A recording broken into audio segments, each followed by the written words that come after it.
So today's video is a little different to what I usually film. Content warning, I am going to be discussing grief and death and everything that comes along with it. So I just wanted to make sure that you were okay with watching something like this, as I don't want to put anyone in an uncomfortable position. If you're not okay, that's fine, you can step away, and then if you think I have something meaningful to say, you can always come back and watch this later. I just want to make sure that you are checking in so that you are putting your mental health first. So I debated for a while as to whether I wanted to film this video or not, and eventually I decided yes, because in sharing my grief experience in the last 12 months, I want it to be a way to encourage the normalization of discussing grief, having conversations around grief and death, as well as letting people who are going through it or have and continue to go through grief know that you're not alone. Grief is a very big part of every person's life when they get to that stage. I also partly wanted to do this just to document what it's been like for me for the last year. See where I stand with my emotions, with the grieving process, and how far or how little I've come. I won't be going through the finer details of what actually happened, because there are a lot of people involved and I don't want to overstep any boundaries and offend anyone, especially his family, because it is a very personal issue or personal matter and I respect their privacy. This is just more a personal recount of what it was like for me to lose a loved one and what I've learnt from it, what I'm working on, and what I've gained from my loss, which sounds surprising, but I recognise that I have gained something. So today is the 15th of April 2020, which marks 1 year of me losing the person I wanted to spend my life with, which still sounds bizarre to hear me say that. I was 24 when it happened. I was about to start a new chapter in my life, which is very cliche to say, and I was very excited that I had met someone who would be part of this chapter with me for the first time in my life. That's no longer a possibility. A lot can change within just mere seconds, really. I found out the afternoon after it happened. It was Tuesday afternoon, 12 PM roughly. I was at work and I found out over the phone from his brother. I didn't start grieving straight away, so I was very much in shock and disbelief for about a week and a half. I couldn't believe it. My brain refused to accept what was happening. I constantly was telling myself it's not true, like he'll come back surely, but my body and the way that it responded was very different. I was hysterical within seconds of me finding out. I had no idea I could cry like that. It's as though something so traumatic really unlocked an emotion within me and a response within me I didn't even realize I had. The body is very surprising. I only finally started grieving really when I was able to see the body. Not that I hadn't seen evidence before that, but to see the body really made my brain snap out of that foggy disbelief it was in and realign with reality. I spent a lot of my days crying, a lot. However, I didn't cry in front of people. It was only during my own time, and a lot of it happened in my car as I was driving. I'm pretty sure I look like a mad woman in traffic, just bawling my eyes out. I would be at a traffic light and trying to avoid eye contact with people around me. I would be on the Monash freeway bumper to bumper in work traffic, and I'm sure people sitting in their rear view mirror or looking through the rearview mirror would have seen me crying. But it became my safety zone, and I realized that you or your brain really assigns different locations, different areas that make you feel comfortable enough to be vulnerable. Just at that time I wasn't able to be vulnerable in front of people. It made me really uncomfortable when it came to his funeral day, the burial, in that I was stone cold for most of it because I just couldn't display any emotion. I think I went through a very long 4 to 6 months maybe of on and off crying, and then counting the days that I didn't cry as wins and the days that I was crying as losses. After the 6-month mark, I eventually stopped crying and then counted the days that I did cry as wins, because hey, I'm supposed to be sad about this, and the days that I didn't cry as losses because I felt guilty for not being sad. So it was a very big seesaw of emotions. What I've come to realize out of it all is a couple of things though. So what I explained to you was my version of grieving in a very minuscule explanation, but grief looks very different on everyone. What I mean by that is the way a person responds or reacts to an event like this will come down to their characteristic, what they're naturally like and how that prompts a response, as well as what the loss is. So I think that's very important to understand, that everyone's loss is different and they feel it very differently, just depending on the connection and the relationship they have with that person. For me, I have lost a future partner, which is very different, and I cannot say that I will understand the loss of a child, of a parent, of a grandparent. It's not the same, because the connection there and what I've built with him is very different to what you would build with a child, or your child and your parent, right? Goes on to my next point, is that there is no right or wrong way to grieve, and you cannot let anyone tell you how to grieve, especially if they haven't gone through it themselves. I think a lot of people are aware of the 5 stages of grief. I looked it up just before, so I think you've got denial, anger, depression, bargaining and acceptance, something along those lines.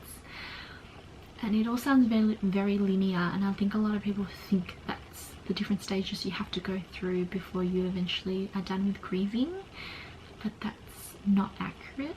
For me, the stages of grief, if you want to call it that, is circular. It's a cycle. Sometimes you can experience all of those things in one day. Sometimes you go through months experiencing one thing and then jump to like another stage and then go back again. And that's happened to me. I have gone through days where I've been so angry, and then the next day I've accepted it and then go back to disbelief.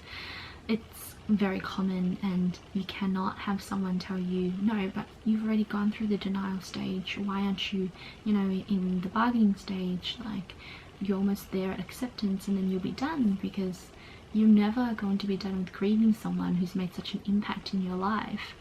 You can never move on from grief. It's something that you carry along with you, although it might not be such a major weight on you years down the track, but it is something that you learn to live with and you go through as part of your life journey, essentially. It's also important as well to understand that you do have the right to keep the people you think are healthy for you around you and leave the people who aren't behind, especially when you're in such a vulnerable stage. You don't want to be in a position where you're trying to please everyone and make everyone feel like you're okay because you think you're making them uncomfortable, and then risking your own mental health. And that really comes down to how strong your support network is. Who you rely on is very important. There are definitely support groups and support avenues, like I said, out there, from therapists to support groups. I have decided not to see a therapist for the time being, although I do know a lot of people who encourage that and advocate the idea of a therapist. I just for the time being don't see myself wanting to take that pathway.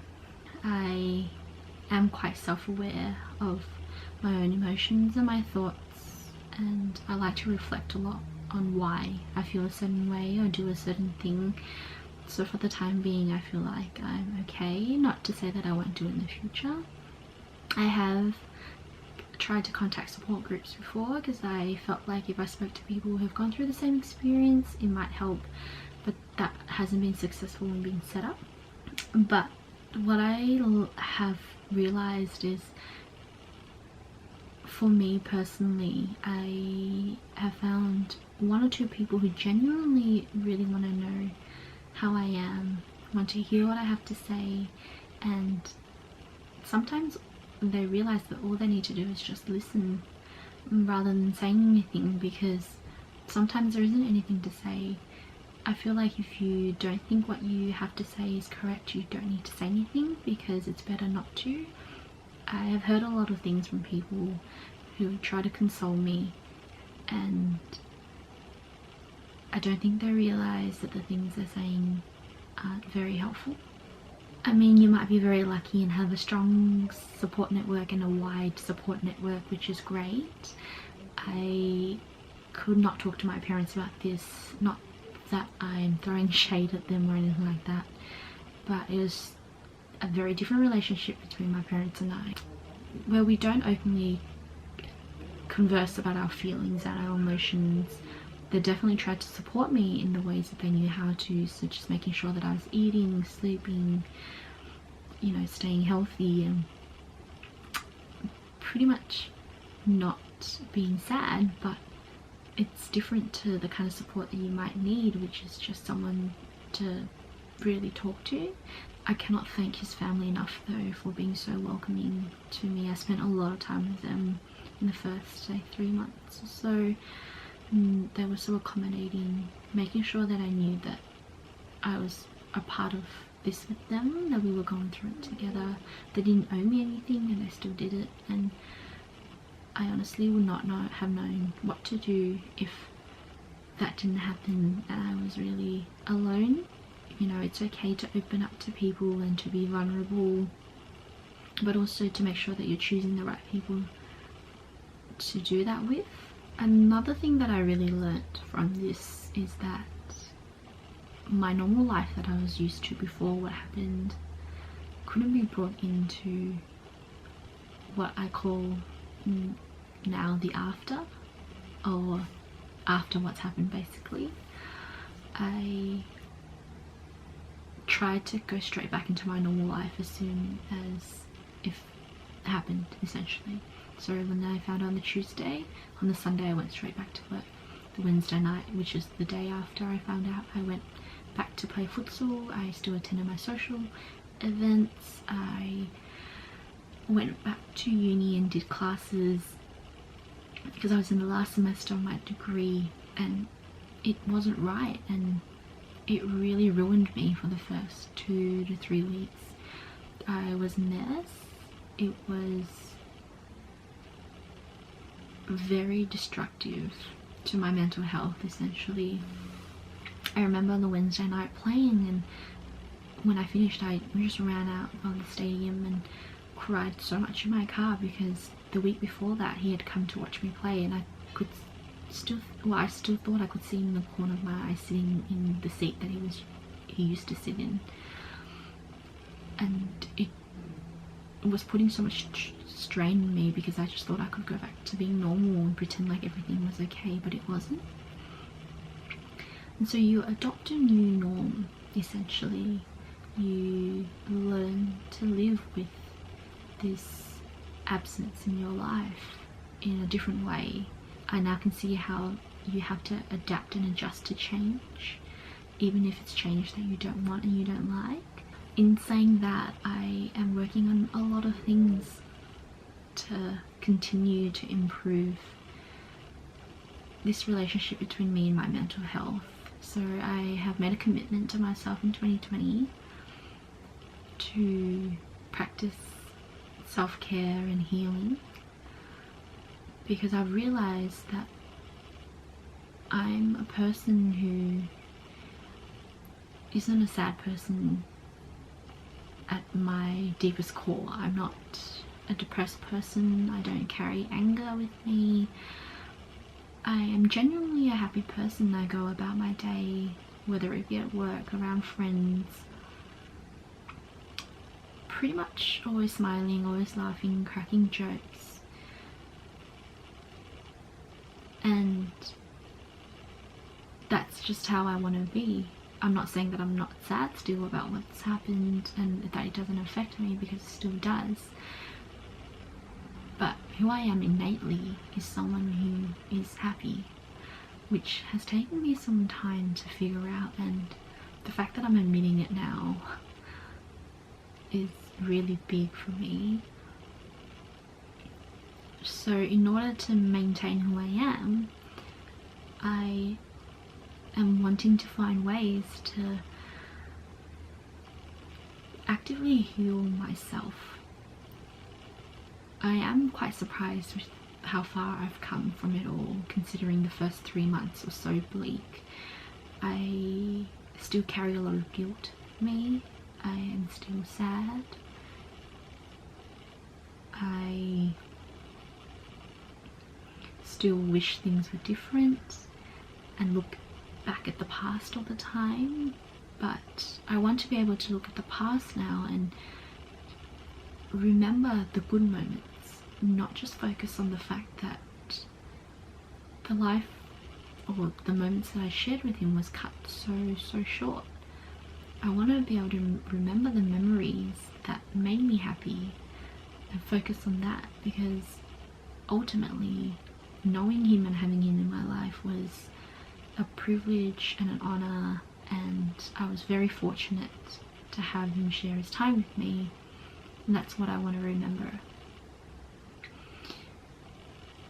The guilt is something that I think will take some time, and it's not just survival guilt in the sense that why am I here and he isn't, but I really had to come to terms with the fact that I thought I could have saved him, when in reality